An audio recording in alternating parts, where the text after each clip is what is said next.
there. You're looking pretty amazing as usual. Your condition, you know, that's your claim to fame. Yeah. As well as, you know, bringing in a Masters champion in New Zealand for how many years? Last 2 years. I didn't compete last year, but since 08 year. Right, and are you happy with your condition on the eve of flying off to Turkey for the Masters World? Yeah, I'm pretty happy. I think often when you do a couple of shows and then you have a break of 8 or 9 weeks, your bounce back a bit bigger.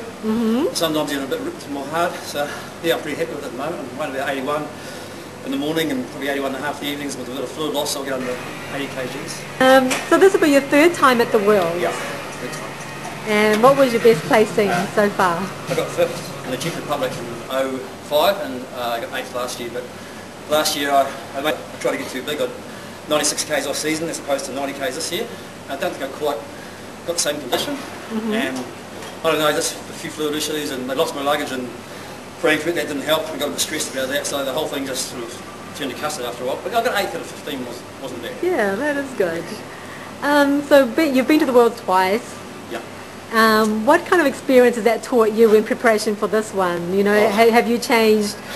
Yeah, what have you? You've got to change the way you pose, because everyone who goes to the World will tell you you're only on initially just for 4 poses, and they hardly even do any compulsory side-ons and back-ons and laterals.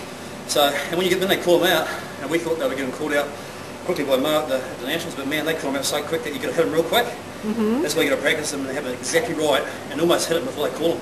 Because you only get about 2 or 3 seconds to hold it, and man, if New Zealand's not a fashionable country, they're not looking for us, you've got to do something to really shine out. Right. So yeah, I've been practicing really good, hard, fast poses. Yeah, so in terms of your diet, have you been pretty strict with yourself since the Nationals? Yeah, we had a few cheat days where I knew I was so lean I could actually afford to. No, not say cheat days, I mean red meat for me is a cheat day, and Weight Watchers ice cream and something like a low-fat muffin might be considered a cheat day to me. But I try to eat as much as I could. Every Sunday night I'd have a really big, huge meal of steak and maybe Weight Watchers chips and desserts and things, and then just keep it going through the week. And I got to about 82 and a half. That was it, 83. But as I say, you bounce back bigger every time, eh? So. Yeah, no, you're looking a lot more like bigger and more vascular. I mean, I didn't think you could, because you are naturally like vascular anyway. Yeah. No, I'm pretty happy with the way I'm looking at the moment, but it doesn't mean I'm going to get better than last time. I mean, you could turn up and on a good day you can win it. On a bad day you can finish out of the top 10. That's tough. I mean, yeah, you always produce such great condition all the time. I think you and Daniel Hibbs, you know, you guys are always pretty much spot on. What do you think is the trick to that? Like, what's your tip to... I think I said before, you don't want to get too fat off season. Like last year I made the mistake, right? So I don't want to get too much bigger than about 8 to 10 k's above my competition weight. And I do a lot of stuff probably the other bodybuilders don't do. I walk really hard at about 8.5 k's an hour for an hour every morning, and I do about an hour's posing, set the clock, hours posing with sit-ups and disperse between every night. Every night? Even when I'm feeling really naked, I don't stop till the clock finishes. And I squeeze out every last bit of definition, and maybe I shouldn't be giving that information out, but that's what I do. And lastly, how long do you think you'll compete for? Yes, well, the $1 million question bodybuilder. This is the last one.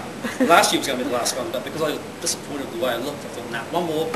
And then I'm going to do a bit of powerlifting next year. I've got a really good powerlifting coach, Scott Parsons, who's an Oceania champion.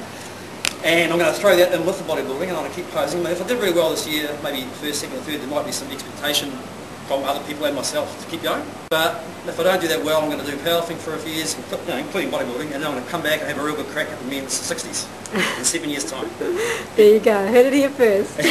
Look forward to seeing you then. Okay, thanks.